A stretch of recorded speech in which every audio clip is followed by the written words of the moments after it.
ہمارے اس چینل میں خوش آمدید۔ شروع کرتے ہیں آج کی ایک نئی کہانی۔ اس دنیا میں کیسے کیسے لوگ ہیں جو اپنوں سے زیادہ دوسروں پہ بھروسہ کرتے ہیں اور اپنی نسل کو برباد ہوتے ہوئے دیکھتے ہیں، جو خود ہی اپنے ہاتھوں سے اپنے بچوں کو کسی کے آگے کر دیتے ہیں، اور ہمیں برباد کرنے والے لوگ ہم کو کہیں کا نہیں چھوڑتے۔ ایسے ہی میری بھی شادی کی میری زندگی برباد کرتی تھی۔ میری خود فیملی والے اور بوڑھے نے مل کر، بچہ تو خدا کی نعمت ہے جو وہ جسے چاہے وہ دیتا ہے، مگر یہاں تو اللہ سے نہیں مانگتے بلکہ پیر بابا پہ بھروسہ کر کے ان کے آگے ہاتھ پھیلاتے ہیں۔ مگر یہاں تو کچھ اور ہی سین تھا، جو اس بوڑھے بابا نے جب مجھے کمرے میں لے جا کر میرے ساتھ وہ کام کیا جسے سن کر آپ کے ہوش اڑ جائیں گے۔ میری شادی جس گاؤں میں ہوئی تھی وہاں ایک بابا جی بہت مشہور تھے۔ گاؤں کی کوئی بھی عورت ماں نہیں بن پاتی تو وہ بابا جی کے دم سے ماں بن جاتی تھی۔ مجھے یہ بات بہت عجیب لگتی تھی۔ شادی کے 2 سال تک میں ماں نہیں بنی تو میرے سسرال والے بابا کے دربار میں دم کے لیے چھوڑ آئے۔ جیسے ہی رات گئی تو میرے ساتھ جو ہوا میری چیخیں نکل گئی۔ میں ایک چھوٹے سے گاؤں میں پلی بڑی تھی۔ میرے گاؤں میں لڑکیوں کو بہت زیادہ پڑھایا لکھایا نہیں جاتا تھا۔ ان کی تعلیم زیادہ سے زیادہ میٹرک یا انٹر تک ہی کروائی جاتی تھی اور بس اس کے بعد ہی ان کی شادی کروا دی جاتی تھی، جبکہ میں آگے پڑھنا چاہتی تھی۔ میں نے اس بارے میں اپنے ماں باپ سے کئی بار کہا کہ میں ابھی شادی نہیں کرنا چاہتی بلکہ میں پڑھنا چاہتی ہوں، لیکن انہوں نے میری ایک بھی نہ سنی۔ ان کا کہنا تھا کہ ہمارے گاؤں میں لڑکیوں کی شادی 18 سال کی عمر میں ہی کر دی جاتی ہے، اسی لیے تمہاری بھی شادی کا صحیح وقت آ چکا ہے، اور پھر تم سے چھوٹی تمہاری بہنیں ہیں، ان کی بھی تو ہمیں ابھی شادی کرنی ہے۔ اسی وجہ سے میرے لیے جلد ہی ایک رشتہ تلاش کر لیا گیا۔ میرے لیے جو لڑکا دیکھا گیا وہ بھی ایک گاؤں کا ہی تھا۔ میرا ہونے والا سسرال میرے گھر سے کچھ فاصلے پر تھا۔ میرے ہونے والے شوہر کے ایک بڑے بھائی اور بڑی بہن تھی۔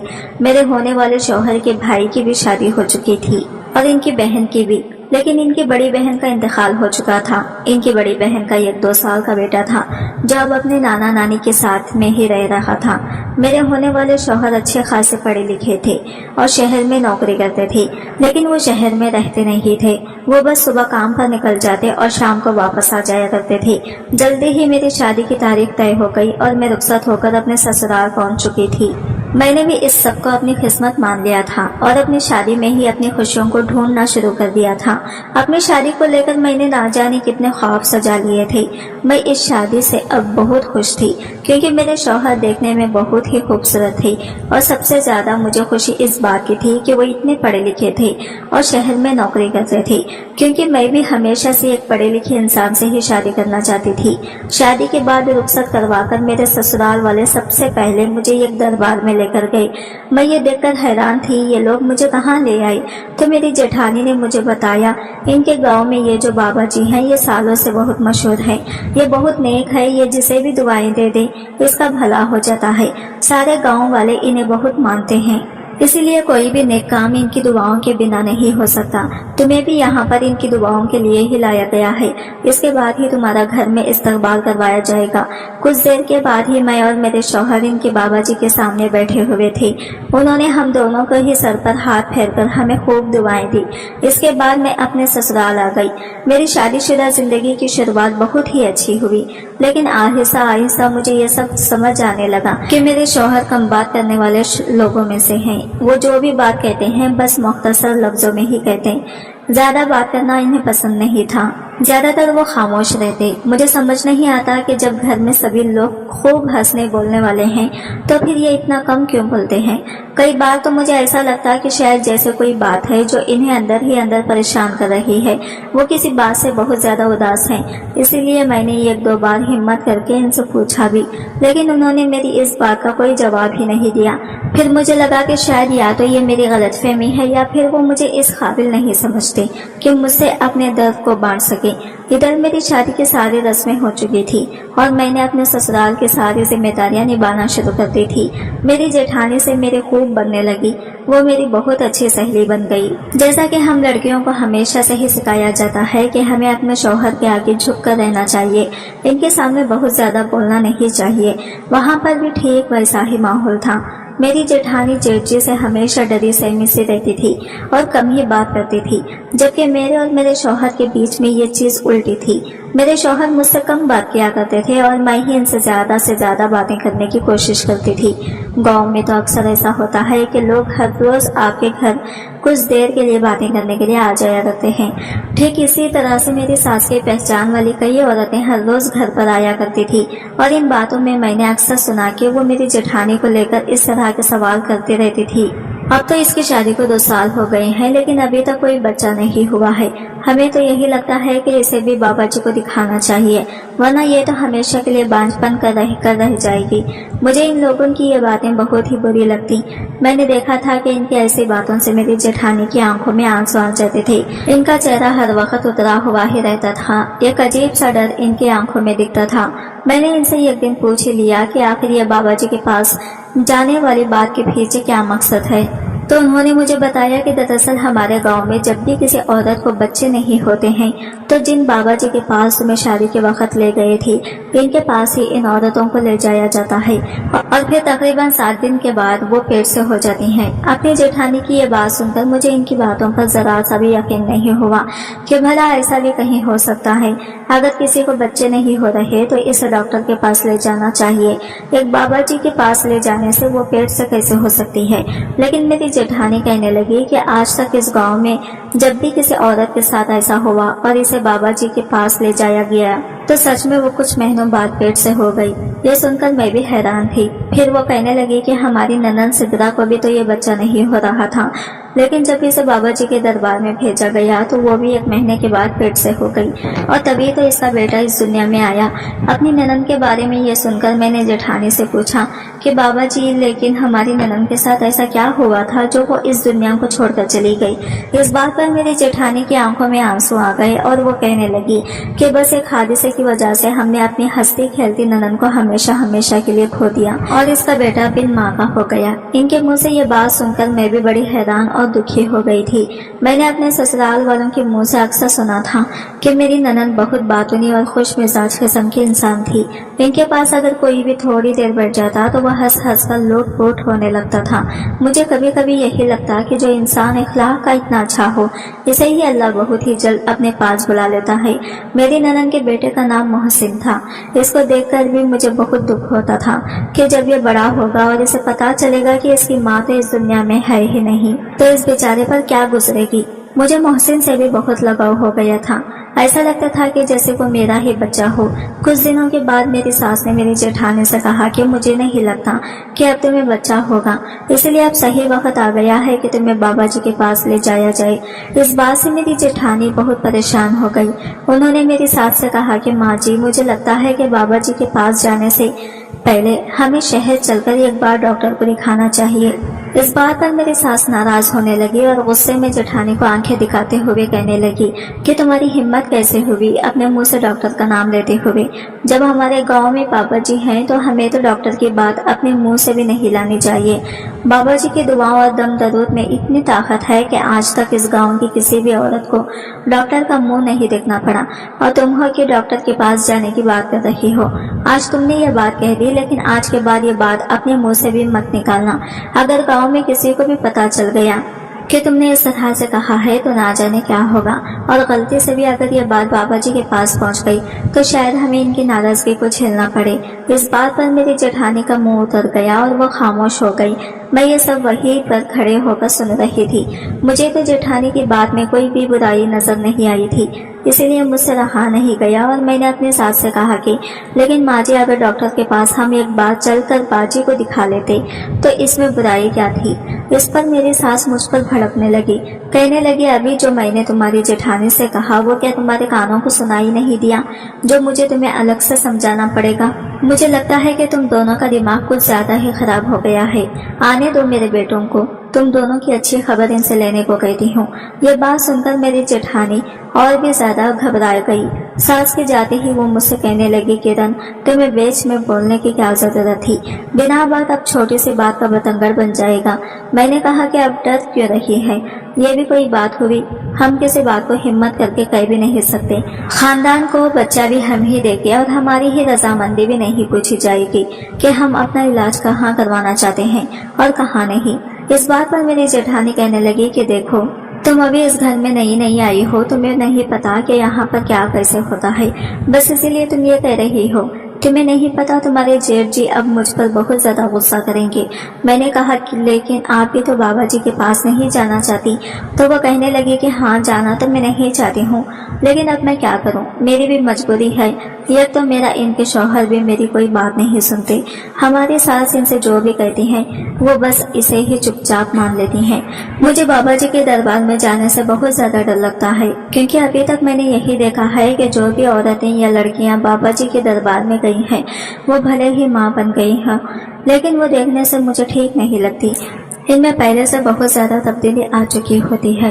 ऐसा लगता है जैसे इन पर बाबा जी के दरबार में कुछ ऐसा किया गया हो जिससे इन्हें बहुत ठेस पहुंची हो। अपनी जेठानी के मुंह से यह बात सुनकर मैं बड़ी हैरान रह गई थी कि आखिर वो कहना क्या चाहती है। अभी हम दोनों बात कर ही रहे थे कि तभी मेरी सास वहां पे आ गई और कहने लगी कि शाम के खाने की तैयारी जल्द से जल्द शुरू कर दो। इसलिए हम अपने अपने कामों में लग गए। रात के वक्त जब मेरे जेठ जी का काम से वापस आए तो मेरी सास ने इनसे शिकायत कर दी, जिस वजह से जेठ जी ने जेठानी को खूब डांटा। अभी मैं भी चुपचाप खड़े होकर ये सारा तमाशा देख रही थी कि तभी मेरे शौहर भी काम से वापस आ गए, और जब उन्होंने इस सब हंगामे की वजह पूछी तो वो भी नाराज होने लगे।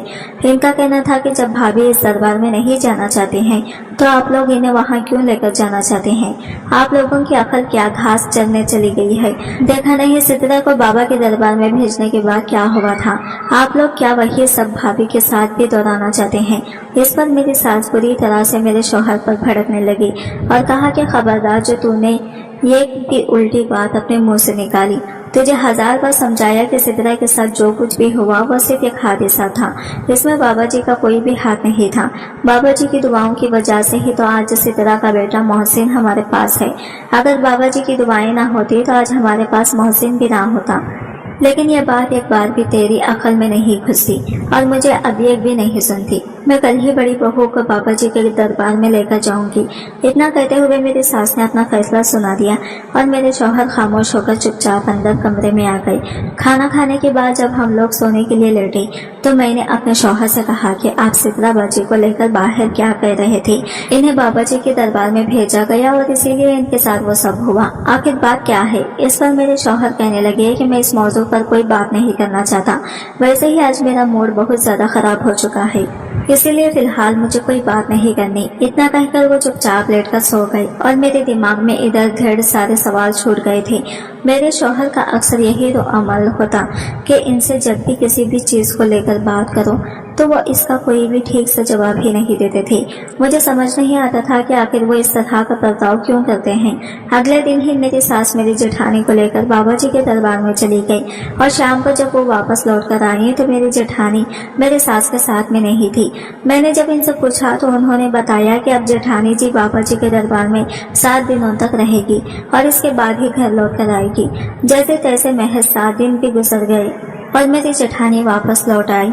जब मेरी जेठानी दरबार से लौटी तो मैंने इनसे पूछा कि वहाँ पर सब कुछ कैसे था, तो वो कहने लगी कि मैं तो बेकार में ही डर रही थी, जबकि वहाँ तो सब कुछ बहुत अच्छा था। ये सुनकर मैं बहुत खुश हो गई। मैंने अपनी जेठानी से कहा, अब तो बहुत जल्द ही हमें भी खुशखबरी सुनने को मिलेगी। इस पर जेठानी कहने लगी कि बाबा जी इन सब बारे में बात करने से मुझे मना किया है, लेकिन अब मुझे भी खुशखबरी का इंतजार है। इसके बाद अभी कुछ दिन ही गुजरे थे कि मैंने देखा कि मेरी सास एक बार फिर से जेठानी जी को बाबा जी के दरबार में छोड़ कर आई और इस बार भी इन्हें 7 दिनों के लिए ही वहाँ रहना था। मुझे लगा कि हो सकता है शायद वो भी अमल करते हो, ये बस इसी का हिस्सा हो। आहिस्ता ऐसा इस बार भी 7 दिन गुजर गए, लेकिन इस बार जब जेठानी जी बाबा जी के दरबार से लौट कर आई तो इनकी हालत पहले की तरह अच्छी नहीं थी, बल्कि मुझे इनकी हालत बहुत खराब लग रही थी। मुझे समझ नहीं आ रहा था कि पिछली बार जब वो बाबा जी के दरबार से लौटी थी तो सब कुछ अच्छा था, लेकिन इस बार वैसा क्यों नहीं है। जब मैंने इनसे बात करने की कोशिश की तो उन्होंने मुझसे बात करने से भी इनकार कर दिया। कहने लगी कि इन्हें इनकी तबीयत कुछ ठीक नहीं लग रही है और वो अकेला रहना चाहती है। इस वक्त तो मैंने इन्हें आराम करने के लिए इनके कमरे में अकेला छोड़ दिया, लेकिन आहिस्ता आहिस्ता दिन गुजरने लगे, पर वो अब पहले की तरह नहीं रही थी। अब वो मुझसे बिल्कुल भी बात नहीं करती थी। मुझसे क्या, मैं तो अब इन्हें घर में किसी से भी ज्यादा बात करते हुए नहीं देखती थी। वैसे चुपचाप किचन में अपना सारा काम निपटा लेती और वापस अपने कमरे में लेट जाती। इसी तरह से आहिस्ता आहिस्ता 1 महीना गुजर गया और ठीक 1 महीने के बाद हमें खुशखबरी सुनने को मिली कि मेरी जेठानी जी हामिला हैं।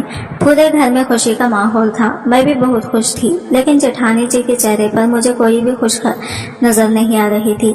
इसके पीछे क्या वजह थी मुझे समझ नहीं आ रहा था, लेकिन अब इनसे कुछ भी पूछने की मेरी हिम्मत भी नहीं हो रही थी, क्योंकि अब वो ज्यादा बात ही नहीं करती थी। दिन यूं ही गुजर रहे थे। एक दिन मैं जब अपने कमरे में आई तो मैंने देखा कि मेरे शौहर रो रहे थे। मैंने इनसे घबराकर इनके रोने की वजह पूछी तो वो मुझसे अपने आंसुओं को छुपाने लगे। इस दिन मैंने इनसे जिद पकड़ ली कि आखिर ऐसा कौन सा गमों का पहाड़ है जो आप अपने दिल में दबाए बैठे हैं। आप मुझे बताते क्यों नहीं? मैं आपकी जीवन साथी हूँ, आपके हर सुख दुख में आपका साथ देने वाली। मुझे पूरा हक है कि मैं आपके सारे गमों को जानूं और इन्हें दूर करने की पूरी कोशिश करूं। इस पर वो कहने लगे कि दरअसल आज के दिन ही सिद्रा बाजी हम सबको इस दुनिया से छोड़कर चली गई थी। इनकी ये बात सुनकर मैं भी बहुत उदास हो गई। मैंने इन्हें समझाने की कोशिश की कि होने को कोई नहीं टाल सकता। शायद अल्लाह की यही मर्जी थी कि इतनी कम उम्र में ही सिद्रा बाजी हम सबको छोड़कर चली जाएं। पर मेरे शौहर कहने लगे कि यह होती नहीं थी, बल्कि ये सब कुछ इस बाबा का किया धरा था। इनकी ये बात सुनकर मैं हैरान रह गई। मैंने कहा आखिर आप कहना क्या चाहते हैं? इस पर वो एक बार फिर से खामोश हो गई। मैंने चढ़ते हुए इनसे कहा आखिर कब तक आप इस खामोशी को ओढ़े रहेंगे? अपने दिल का दिया हो और दराया क्यों नहीं निकाल देती? आपको मेरी कसम है आज आप सब कुछ मुझे साफ साफ बता दीजिए। इस पर मेरे शौहर ने मुझे बताया कि जब सिद्रा बाजी अभी पेट से नहीं हुई तो मेरी सास ने इन्हें बाबा जी के पास इलाज के लिए ले गई थी और इसके बाद वो पेट से हो गई थी। लेकिन मोहसिन के पैदा होने के बाद इनकी दिमागी हालत आहिस्ता आहिस्ता बिगड़ने लगी। वो कई बार कहती कि इनके साथ बहुत गलत हुआ है, लेकिन कोई भी बात ठीक से साफ तौर पर कुछ भी नहीं बताती। मेरे शौहर का सिद्रा बाजी से बहुत ज्यादा लगाव था। वो दोनों ही एक दूसरे से हर बात कहे सुन लेते थे। इसलिए उन्होंने अपनी बहन से पूछा कि आखिर ऐसी कौन सी बात है जो इनका ऐसा हाल हो गया है। तो उन्होंने अदबी जबान से इन्हें बस इतना कहा कि वो बाबा ठीक नहीं है। इससे ज्यादा बाजी इन्हें कुछ भी ना कह पाई। उन्होंने इनसे कहा कि वो इन्हें साफ साफ लफ्जों में बताएं, लेकिन उन्होंने आगे मेरे शौहर को कुछ भी नहीं बताया। और फिर अगले ही दिन इनके ससुराल से खबर आई कि वो जब खाना बना रही थी तो अचानक से इनके कपड़े में आग लग गई और वो हमें छोड़कर हमेशा हमेशा के लिए चली गई। मेरे शौहर बोले जबकि मैं जानता हूँ कि वो हादसा नहीं था।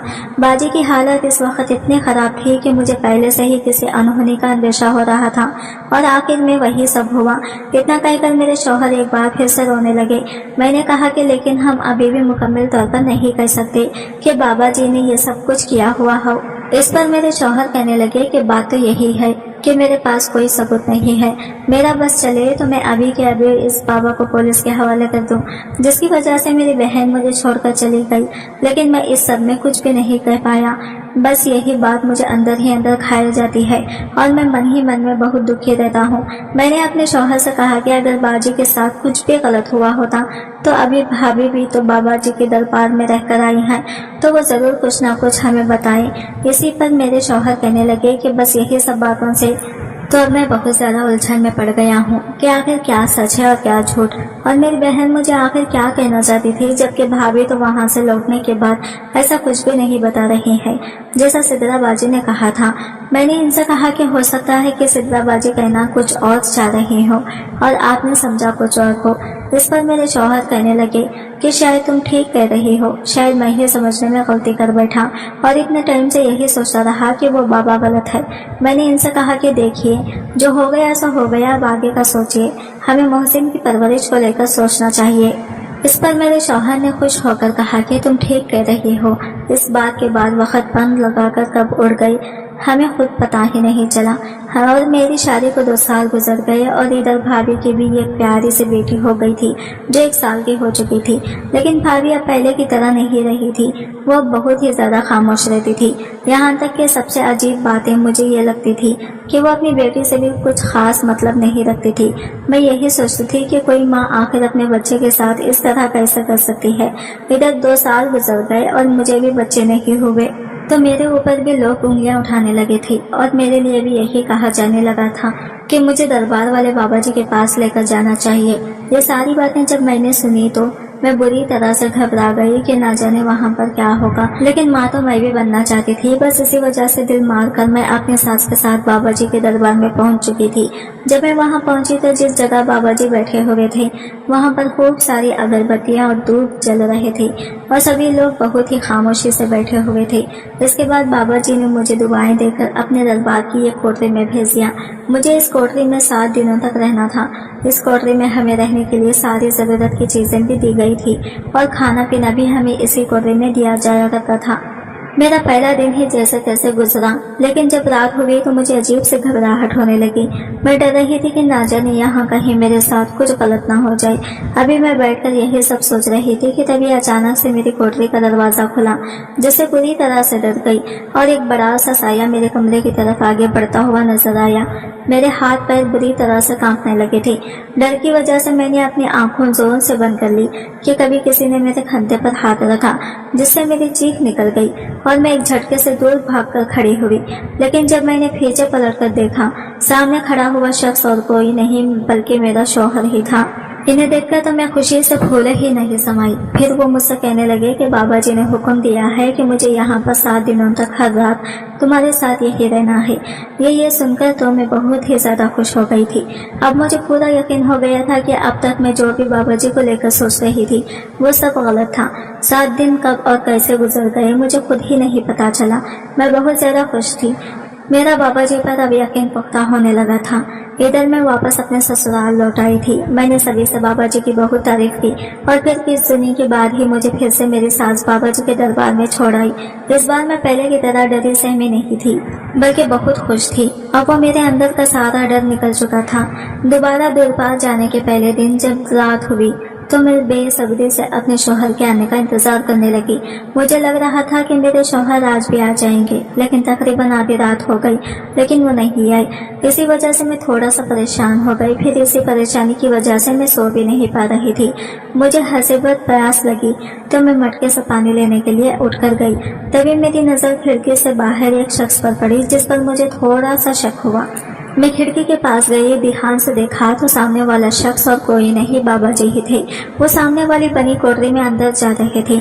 मुझे समझ नहीं आया कि आखिर बाबा जी इतनी रात को इस कोठरी में क्यों जा रहे हैं, क्योंकि यहाँ बनी हुई सभी कोठरियों में जो भी औरतें बाबा जी से अपना इलाज करवाने के लिए आती थी वही रुकती हैं। तो फिर आखिर बाबा जी इतनी रात में इस कोठरी में क्यों जा रहे हैं। मैं फौरन ही अपनी कोठरी से बाहर निकली कि आखिर वहाँ पर क्या होने वाला है। लेकिन तभी मुझे यहाँ का बताया हुआ कानून याद आया कि अपनी कोठरी से कोई भी औरत बाहर नहीं जा सकती। इन 7 दिनों तक हर औरत को अपनी कोठरी के अंदर ही रहना है। लेकिन क्योंकि मुझे बहुत ज्यादा टेंशन हो रही थी, इसी वजह से मैं दबे पांव चुपके से इस तरफ चली गई जिधर बाबा जी को मैंने जाते हुए देखा था। कुछ ही देर में लंबे कदम भरते हुए मैं भी इस कोठरी के पास पहुंच चुकी थी और अंदर से मुझे कुछ अजीब सी आवाज सुनाई दे रही थी। वैसे तो मैंने देखा था कि हर कोठरी में एक ही औरत को रखा जाता था, लेकिन जब इस कोठरी में मैंने झांक कर देखा तो वहाँ पर 3 औरतें थी। पर सवाल अभी भी वही था कि आखिर बाबा जी इतनी रात में इस कोठरी में क्या कर रहे थे। मैं चुपचाप खड़े होकर सब कुछ देख रही थी कि तभी मैंने फिर आगे जो देखा तो मेरे होश उड़ गए। बाबा जी ने वो किया जिसके बारे में मैं ख्वाब में भी नहीं सोच सकती थी। उन्होंने तो 3 के साथ एक साथ ही मैं डर की वजह से फौरन ही वापस अपनी कोठरी में आ गई। अब तो मुझे बहुत डर लग रहा था। मैंने फौरन ही घबराकर अपनी कोठरी का दरवाजा बंद करने की कोशिश की, लेकिन ये देखकर तो मैं दंग रह गई। इस दरवाजे में अंदर से बंद करने के लिए तो कुंडी ही नहीं थी। अब मुझे समझ नहीं आ रहा था कि आखिर मैं क्या करूं। मैं अब एक बहुत बड़े मुसीबत में फंस चुकी थी। मुझे अब अपने ऊपर मुश्किल नजर आने लगी थी। इसका मतलब सिदराबाजी ने मेरे शौहर से जो भी कहा था वो बिल्कुल सच था। मेरी आंखों के सामने मेरी जेठानी का चेहरा घूमने लगा। मुझे अब याद आने लगा कि क्यों मेरी जेठानी बाबा जी से इलाज करवाने के बाद जब से घर लौटी थी तो इनकी हालत ऐसे ही थी। अब मुझे सब कुछ साफ साफ नजर आ रहा था, लेकिन अब मैं क्या कर सकती थी। इतनी रात को मैं कहीं जा भी नहीं सकती थी। अब यहाँ से मैं किसी से कुछ कह भी नहीं सकती थी। जैसे तैसे मैंने अल्लाह का नाम लेकर खुद ही हिम्मत दी और ये सोचा कि बस कल सुबह होने तक का मुझे इंतजार करना है। सुबह होते ही मैं कुछ भी करके इस दरबार से बाहर निकल जाऊंगी। मैं यही सब सोच ही रही थी कि तभी मेरी कोठरी का दरवाजा खुला और जब मैंने सामने नजर डाली तो मेरे सामने और कोई नहीं बल्कि बाबा जी ही खड़े हुए थे। इन्हें देखकर तो मेरे पैरों तले से जमीन ही खिसक गई थी। मैंने फौरन चिल्लाते हुए बाबा से कहा, کہ اب یہاں کیا کرنے آئے ہیں؟ تو وہ کہنے لگے کہ میں سب کچھ جانتا ہوں کہ تم اب میرے بارے میں سب جان چکی ہو۔ وہ آہستہ آہستہ میرے قریب آنے لگے اور میں ڈر کے پیچھے ہٹنے لگی۔ میں نے کہا آپ یہاں سے چلے جائیں تو بابا کہنے لگے کہ دیکھو میں تمہاری مدد کرنے کے لیے یہاں پر آیا ہوں اور میرا یقین کرو تم بھی ضرور ماں بنو گی، اپنے بچوں کو اپنی گود میں کھلا سکو گی، لیکن اس کے لیے تمہیں میری ایک شرط ماننی ہوگی۔ میں تم سے جیسا کہوں گا تمہیں ویسا ہی کرنا پڑے گا۔ میں نے بابا سے کہا کہ مجھے تمہاری کوئی شرط نہیں ماننی ہے۔ میری اس بات پر بابا ایک شیطانی ہنسی اپنے چہرے پر لے کر آیا، کہنے لگا سوچ لو مجھے انکار کرنے کا مطلب اپنی زندگی خراب کرنا ہوگا۔ میں نے کہا تم مجھے ڈرا نہیں سکتے۔ تو وہ کہنے لگا میں تمہیں ڈرا نہیں رہا ہوں، تمہیں تمہارے آگے کے بارے میں بتا رہا ہوں۔ اگر تم ماں نہیں بنو گی تو گاؤں کے لوگ روز تمہارے گھر آئیں گے، تمہیں سب کے سامنے بےعزت کریں گے، تم سے بار بار سوال کریں گے، پھر تم انہیں کیا جواب دو گی؟ تمہیں بانجھ ہونے کے طعنے دیں گے۔ تم جب بھی اپنے میکے جاؤ گی وہاں بھی لوگ تمہیں عجیب نظروں سے دیکھیں گے، اور یہ بھی ہو سکتا ہے کہ تمہارے سسرال والے تمہیں گھر سے نکلوا دیں، تمہارے شوہر سے تمہاری طلاق کروا دیں اور تمہارے شوہر کی دوسری شادی کروا دیں۔ باپا کے منہ سے یہ ساری باتیں سن کر میں ہوش اڑ چکے تھے۔ یہ تو میں نے خواب میں بھی نہیں سوچا تھا کہ میرے ساتھ ایسا کچھ بھی ہو سکتا ہے۔ میں بابا کی باتوں سے بری طرح سے ڈر چکی تھی، لیکن پھر بھی میں نے چھوٹی ہمت دکھاتے ہوئے ان سے کہا کہ میرے ساتھ ایسا کچھ نہیں ہوگا، میرے شوہر بہت اچھے ہیں، میں کہوں گی کہ وہ مجھے ڈاکٹر کے پاس لے کر چلیں۔ اس پر بابا کہنے لگا کہ اس گاؤں کے لوگ کبھی بھی ڈاکٹر کے پاس نہیں جاتے، وہ صرف اور صرف مجھ پر بھروسہ کرتے ہیں، اس لیے تمہارے پاس میری بات ماننے کے سوا اور کوئی چارہ نہیں ہے۔ میں نے بابا سے کہا اسی طرح سے تمہارے پاس جو بھی عورتیں آتی ہوں گی تم انہیں اپنی باتوں میں الجھا لیتے ہوں گے اور پھر ان کے ساتھ غلط کرتے ہوں گے۔ اس پر وہ بابا ایک خطرناک ہنسی ہنسنے لگا، جس سے میں سمجھ چکی تھی کہ یہ بابا بہت بڑا ڈھونگی ہے اور نہ جانے کتنی عورتوں کے ساتھ اس نے وہ سب کیا ہے۔ بیچاری گاؤں کی عورتیں بابا کی باتیں سن کر ڈر جاتی ہوں گی اور پھر جب چپ چاپ اس کی بات مان لیتی ہوں گی، اپنی عزت اور شادی کو بچانے کی خاطر وہ سب کچھ کرتی ہوں گی۔ میں نے کہا یہی سب تم نے میری جٹھانی کے ساتھ بھی کیا ہے نا، اور میری ننن کے ساتھ بھی۔ اس پر وہ بابا کہنے لگا صرف تمہاری جٹھانی اور ننن کے ساتھ کیا، میں نے تو یہ سب اس گاؤں کی ہر اس عورت کے ساتھ کیا ہے جو میرے پاس اپنا علاج کروانے کے لیے آئی ہے۔ مجھے اس بابا پر بہت تیز غصہ آنے لگا۔ میں نے ان سے کہا اس کا مطلب تمہاری وجہ سے ہی میری ننن نے اپنی زندگی کو ختم کر لیا، اپنے معصوم سے بچوں کو چھوڑ کر اس دنیا سے ہمیشہ کے لیے چلی گئی۔ اس پر وہ بابا بولا کہ میں تو لڑکیوں کی شادی شدہ زندگی کو بچاتا ہوں، اس لیے تم بھی میری بات مانو، اپنی شادی شدہ زندگی کو بچا لو۔ میں نے کہا لیکن ایسا کیسے ہے کہ اس گاؤں کی زیادہ تر عورتیں ماں نہیں بن پا رہی ہیں؟ اس پر وہ ہنستے ہوئے بولا یہ سب میرا ہی کمال ہے۔ میں نے حیرت سے اسے دیکھا تو وہ اپنی تعریف میں قصیدے پڑھتے ہوئے کہنے لگا کہ گاؤں والے بہت بڑے بے وقوف ہیں، کیونکہ اصل میں وہ معصوم بھی ہیں۔ انہیں آج تک یہ بات سمجھ نہیں آئی کہ اسی گاؤں کی عورتوں کے ساتھ یہ مسئلہ کیوں ہے کہ وہ ماں نہیں بن پاتی۔ میں نے کہا یہی سوال نہ جانے کب سے میرے دماغ میں آ رہا ہے۔ تو وہ بابا کہنے لگا یہی بات تو تمہیں خاص بناتی ہے کہ تم ان گاؤں والوں کی طرح ہر بات کو آنکھ بند کر کے قبول نہیں کر لیتی۔ دراصل جب بھی اس گاؤں کی بیٹی یا اس گاؤں میں جب کوئی بہو بھی آ کر آتی ہے تو اسے سب سے پہلے میرے پاس دعا لانے کے لیے لایا جاتا ہے، اور میں آخر میں دلہا دلہن کو ایسی چیز دیتا ہوں، اس میں دلہے کو ایک ایسی دوا ملا کر دیتا ہوں جسے وہ کبھی بھی باپ نہ بن پائے اور پھر مجبور ہو کر اپنی بیوی کو میرے پاس ہی لے کر آئے۔ بس اسی طرح سے میرا کام بن جاتا ہے، اور پھر ان کے ساتھ بھی یہی ہوتا ہے جو میں چاہتا ہوں۔ میں نے اس پاپا سے کہا کہ تمہیں شرم نہیں آتی معصوم گاؤں والوں کو اس طرح سے دھوکہ دیتے ہوئے؟ اس طرح سے تم نے نہ جانے کتنی عورتوں کے ساتھ غلط کیا، ان کی عزت کے ساتھ کھلواڑ کیا۔ اس پر وہ ہنسنے لگا اور بولا کہ یہ سب کام میرے والد نے شروع کیا تھا، اس سے انہیں بہت اچھی کمائی ہوتی تھی اور علاج کے نام پر انہیں سکھ بھی ملتا تھا۔ یہ گاؤں والے اتنے بے وقوف ہیں کہ آسانی سے ہر بات مان جاتے ہیں اور اپنی بہن بیٹی اور بیوی کو یہ غیر مرد کے حوالے چھوڑ جاتے ہیں۔ میں اس بابا کی باتیں سن کر حیران رہ گئی تھی، جو گاؤں والے اسے اپنا پیر مانتے ہیں اس کے ساتھ اتنا گھٹیا کام کیسے کر سکتا تھا؟ میں نے ان سے کہا کہ لیکن جب میں پہلی بار آئی تب تم نے اپنا یہ اصلی روپ کیوں نہیں دکھایا؟ اس پر وہ کہنے لگا کہ اگر میں پہلی بار میں ہی اپنی اصلیت دکھا دوں تو ہو سکتا ہے کہ کوئی عورت میرے بارے میں سب سب کو سچ سچ بتا دیں، لیکن کیونکہ پہلی بار سب کچھ اچھا ہوتا ہے تو وہ خود ہی یہاں سے واپس جا کر سب جگہ میری تعریف کرتی ہیں اور پھر دوبارہ سے اپنا کام کرتا ہوں اور پھر وہ میرے خلاف جا کر کچھ بھی نہیں کر سکتی، کیونکہ میری تعریف تو وہ خود ہی پہلے ہی کر چکی ہوتی ہیں، اور اگر وہ میرے خلاف جائے گی تو ہر کوئی اسے ہی غلط ٹھہرائے گا۔ میں نے بابا سے کہا کہ لیکن میں تم سے ڈرنے والی نہیں ہوں، میں تمہاری اصلیت سب کو بتا دوں گی۔ اس پر وہ بابا کہنے لگا اگر تم نے ایسا کیا تو تم بہت پچھتاؤ گی، کیونکہ کوئی تمہاری بات کا یقین نہیں کرے گا، کیونکہ تم بھی بھول چکی ہو کہ تم خود بھی سب کے سامنے میری تعریف کر چکی ہو۔ اس کی یہ بات سن کر میں خاموش ہو گئی، کیونکہ یہ بات تو بالکل ٹھیک کہہ رہا تھا۔ پھر وہ مجھ سے کہنے لگا اب تو تمہارے سامنے کوئی بھی راستہ نہیں بچائے ہے سوائے میری بات ماننے کی۔